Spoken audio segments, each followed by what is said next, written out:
It's finally here. After 4 long years, the Cybertruck is launching. Now, we actually don't have a lot of specific details surrounding the Cybertruck, like what the range is going to be. All of the capabilities of the Cybertruck Elon has alluded to many times as groundbreaking and revolutionary. We just don't know a lot about this product. With that being said, we're going to learn a lot more coming tomorrow. The one big catalyst that is going to move Tesla stock in regards to the Cybertruck that we can forecast is the pricing. Now, if Tesla prices the Cybertruck high, is that going to be good or bad? If it's priced low, is that good or bad? We're going to get into that here in this video. I have a specific opinion on this that actually is a little bit different than other individuals. Now, we've somewhat been pretty accurate here on this channel in regards to delivery numbers, in regards to earnings. So I don't know if this is going to be the actual pricing, but this is what I think. I will share that with you here in this video. Do not take that as financial advice or a recommendation. Do with that information what you guys please. Now, we're also going to get into what I expect to happen with Tesla stock. Where I think Tesla stock is going to go. I think this could be a historical moment for Tesla and a real inflection moment, as Dan Ives says. If you look at the short position in Tesla, it's massive. It just jumped big time. And you're at very squeezable levels for Tesla. It's a really bad position to be in. If you are short in Tesla, you should be terrified heading into tomorrow. We're going to get into all of that as well. Now, we're also going to listen to Dan Ives. It's about a 7-minute clip or so of him going over his opinions on tomorrow and the Cybertruck and what that means for Tesla stock and why Tesla's not already at $1,000 per share. Dan Ives says this is just the start of Tesla's growth story. Now, we have a lot to get into in a very short amount of time. Hit that like button and subscribe to the channel if you guys have not done so already. Thank you guys for being here. Let me know what you guys think about this Cybertruck delivery event tomorrow. Do you think it's going to be good or bad for Tesla stock?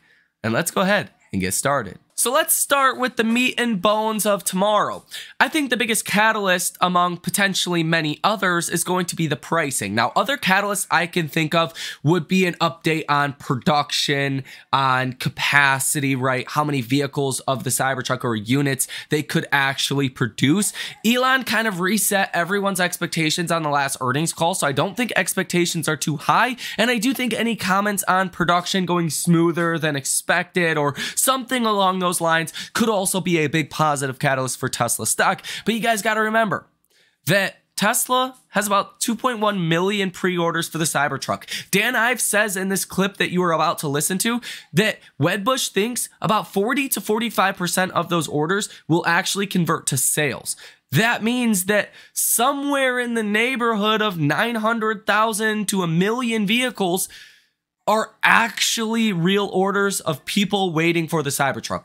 That means no matter what the pricing is, within reason. Obviously, if Tesla's highest end Cybertruck's a $250,000 Cybertruck, well, maybe not as many orders are going to go through at that price, but that's an unrealistic price.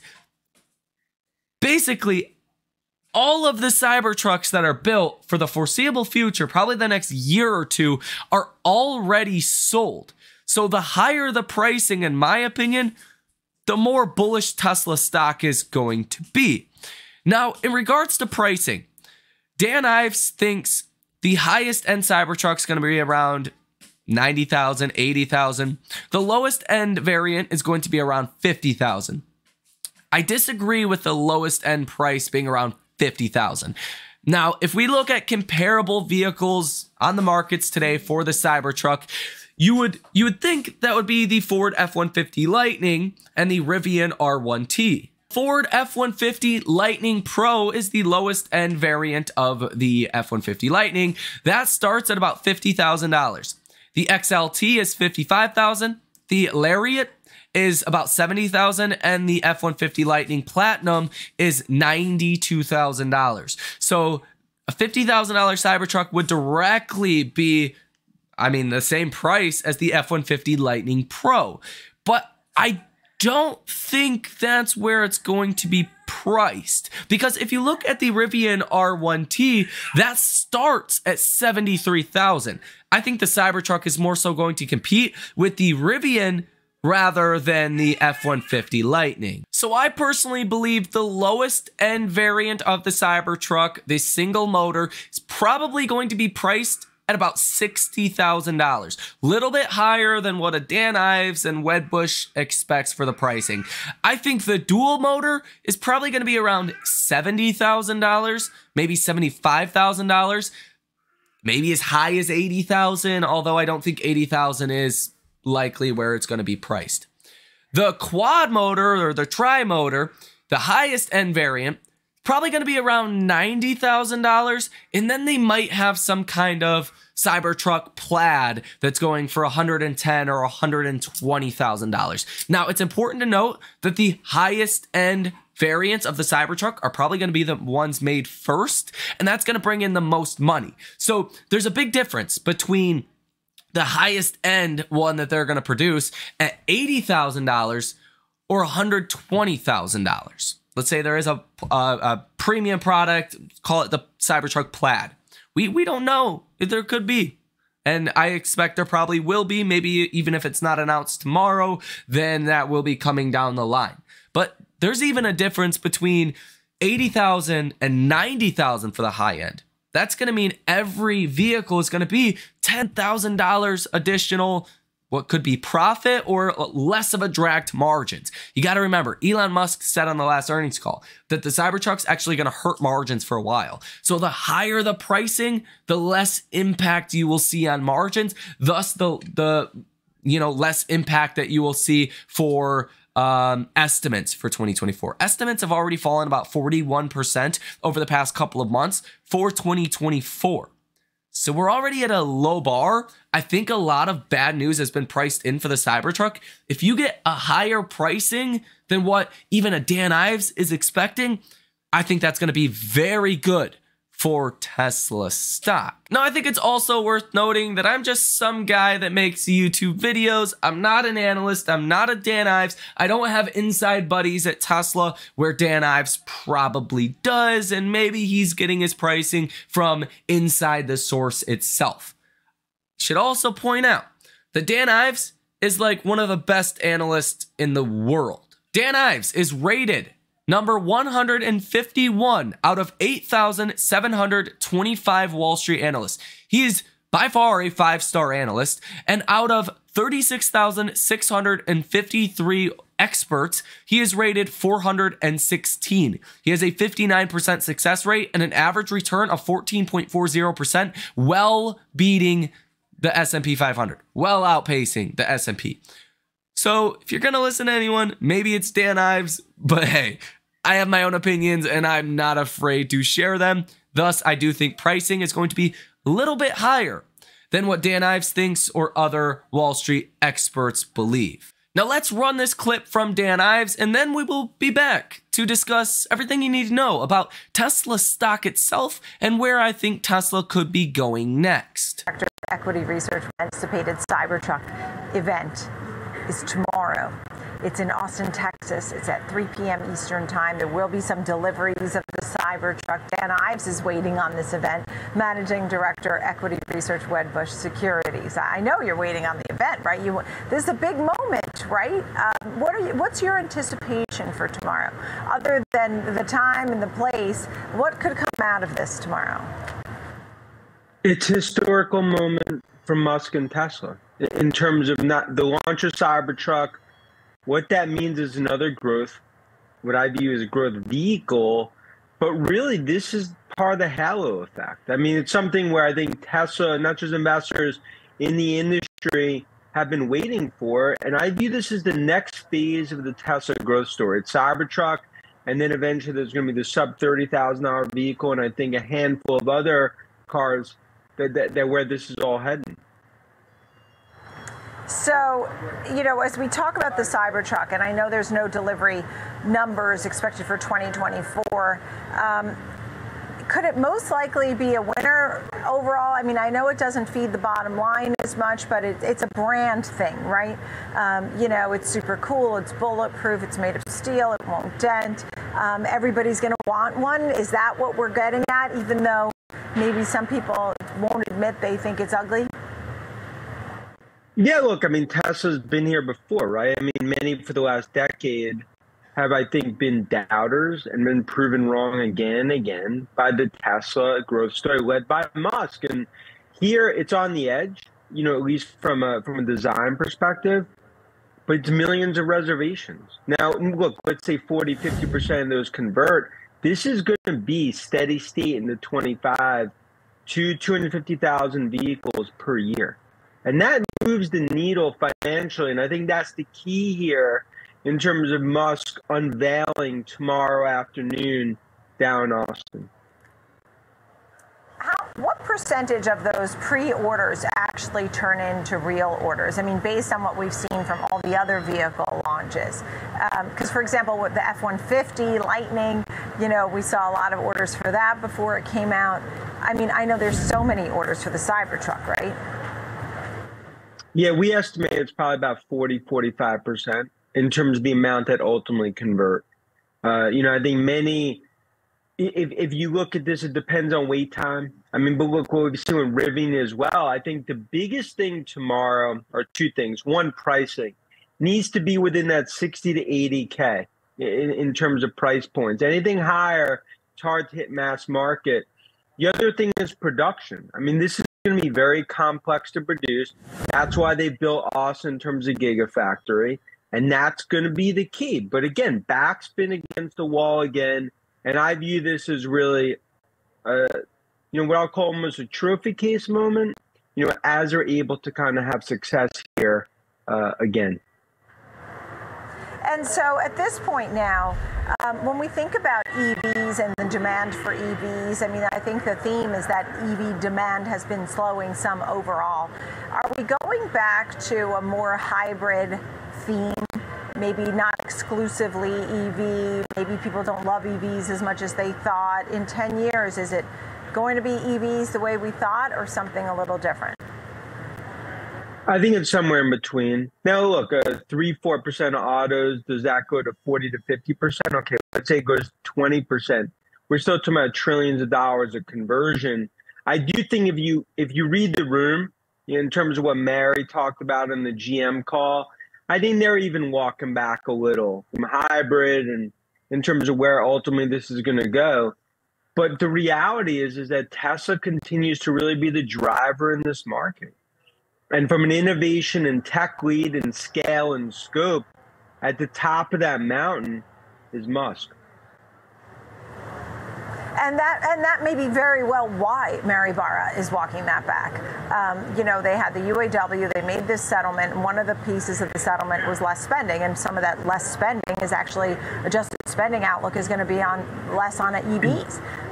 And maybe they're just not trying to compete in that space as much, maybe because Tesla is such a leader, maybe because there's so many other names, whether it's BYD or I don't know. What would you say is second to Tesla? I think BYD, clear. I mean, if you look globally, that's number two. But I think what's happened in GM4, what's happened across the board, it's like you're starting to see the scale and scope is the complexity. To get to that point, to get to go to market, it's hard. And I think ultimately it's really Tesla has such a lead. This is really, in my opinion, their way to almost stretch that. At least even from a mind and market share, as this arms race does play out in EVs in 2024. And look, this is an AI stock. It's a charging company. It's a battery company. It's this, it's that. It's got the genius of Elon Musk. And I've heard price targets as high as $4,000. Why isn't this $1,000 already if it trades more like a tech stock, not like an auto stock? Why isn't this $1,000 yet? I think it's just the first phase of the Tesla growth story in terms of where it's going. I mean, my whole argument has been, if you look at it just as an auto company, you're missing who they are. I mean, that's saying LeBron's just a basketball player, Tiger is just a golfer, you know, relative to who they are. From a technology perspective, in terms of FSD, battery technology, supercharger, This is just the next phase of the global Tesla growth story. 310's our base price target. If you look ultimately, where this heads down the road, I think this is one where we're going to look back on this as a historical pivotal moment for Musk and Tesla. All right. Well, 310's your base. So you think it could probably go higher than that. Dan Ives, Wedbush Securities. Can't wait for tomorrow. We'll be geared up. We're all excited. Thanks, Dan.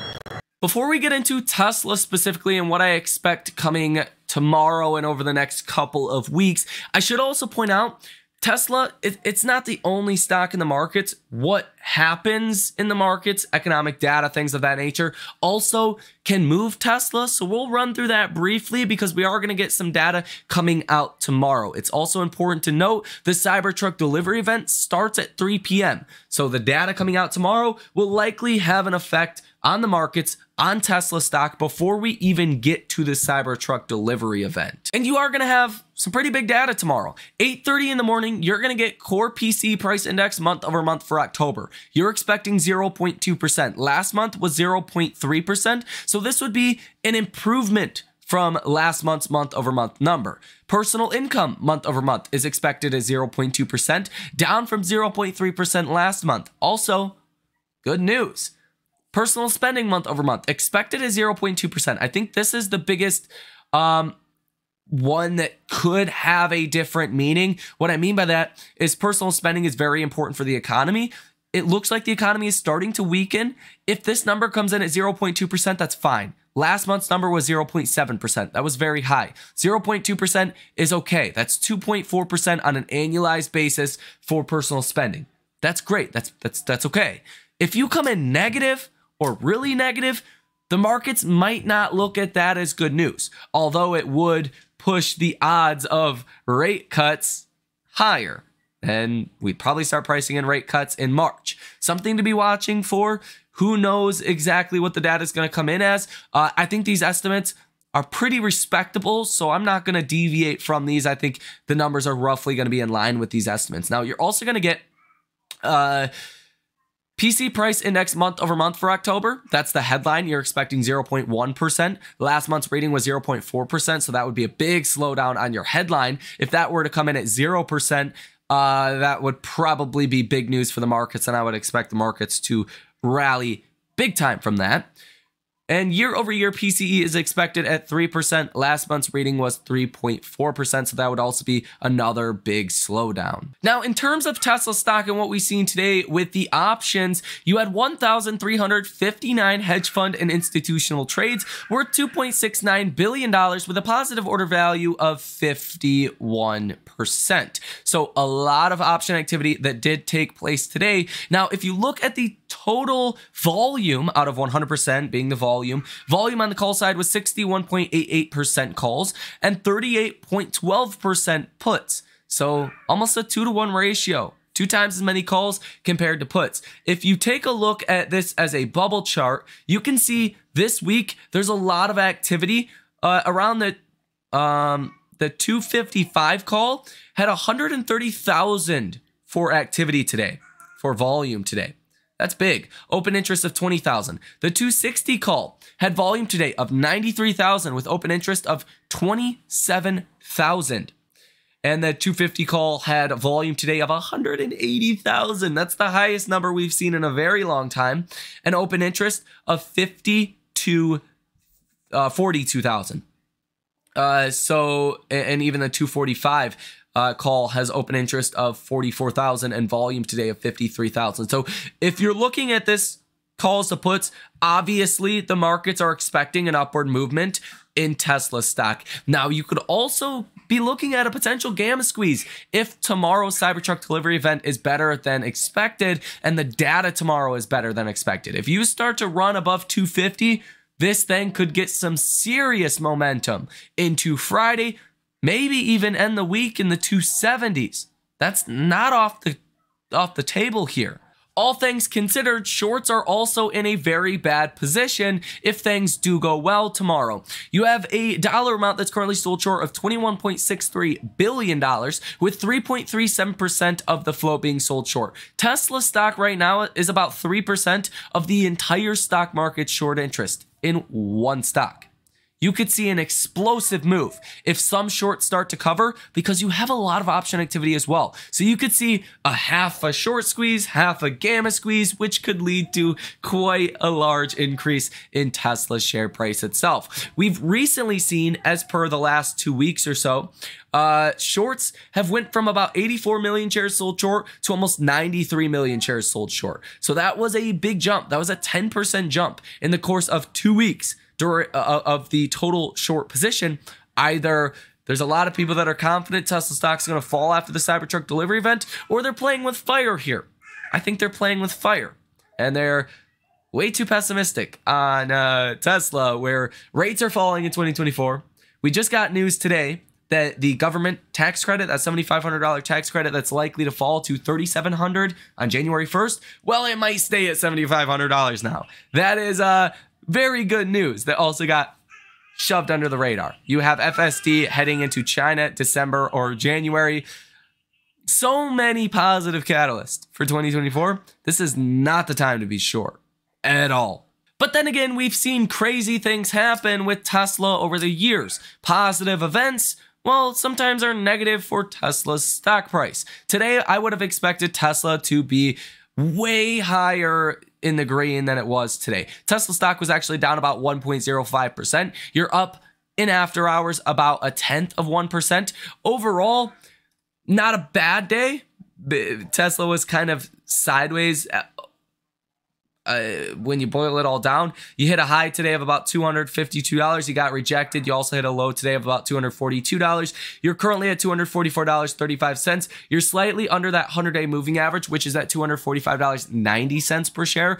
I think in after hours today, or even by tomorrow morning before the Cybertruck delivery event, you're probably going to get a decent move. I would expect that to be an upward move, but don't be surprised if the stock does fall. The big level I want to see is obviously a close above 250, but then a close above about 255. If you get a close above 255, you're going to break above this longer term downtrending line. That could set you up for a run well into the 300s. Now, in a little bit of good news as well, the RSI is at 58.44, so you're pretty neutral heading into tomorrow's event, which suggests if it's good, you could see a big upward movement in Tesla stock, and the MACD is pretty positive as well. The signal line, this blue line, just went positive today. You're positive 0.64. The MACD line is positive 3.33. The gap is starting to widen. That also looks pretty good for Tesla. One other thing that I will point out is the OPEC meeting is tomorrow. You did see oil was up about 2% today. If oil does rocket higher tomorrow, there's rumors OPEC's going to cut production a lot more now. That could be negative for our markets, although you've fallen a lot recently with oil. I don't think a slight move upwards would be a big deal in the grand scope of things. Gold. Gold is breaking out to the highest point you've seen since the banking crisis back in March. This really started due to the Middle East crisis. This is telling me something is happening under the surface that is causing big money to be fearful. I have no idea what this is. I have no idea if this is recession fears, if this is, what this is. Recession fears really don't make sense right now, though, because the data's coming in so good. I just don't know. But gold rising the way that it is rising right now and breaking above resistance levels is alarming. So any day now, I mean, I'll probably be surprised, but I won't be surprised if something bad does happen. A big bankruptcy or something along those lines, because look at gold. So that's something I will tell you to be watching pretty dang carefully over the next coming days and weeks. Overall, if I were to boil this down into a nutshell, I am very bullish on what's to come with Tesla stock. I think you are a fool if you are short, and I do think this stock is really just suppressed at this level. We need a positive catalyst that is accretive to margins, not just, you know, a $200 price increase in China. We need a Cybertruck that's priced as a premium-ish product because they're already sold for the next probably 3-ish years or so based on current production capacity guidelines that we have. So I do think tomorrow is going to be a positive event for Tesla stock. Wouldn't surprise me if Tesla ends the day up 5 or 10%. Honestly, but don't be surprised if the stock is also down. I don't have a trade yet on Tesla stock. I do want to make an options trade. If you guys want to come trade with us live in real time, get access to that trade and many others we make on almost a daily basis, check out that link down below in the description of this video. That's going to do it for this one though. Hit the like button, subscribe to the channel if you made it to the end of this video. Let me know what you guys think about this, the Cybertruck delivery event, and everything that was discussed here in this video down below in the comment section. Thank you for watching. Enjoy the rest of your day and night, and I will see you in the next one.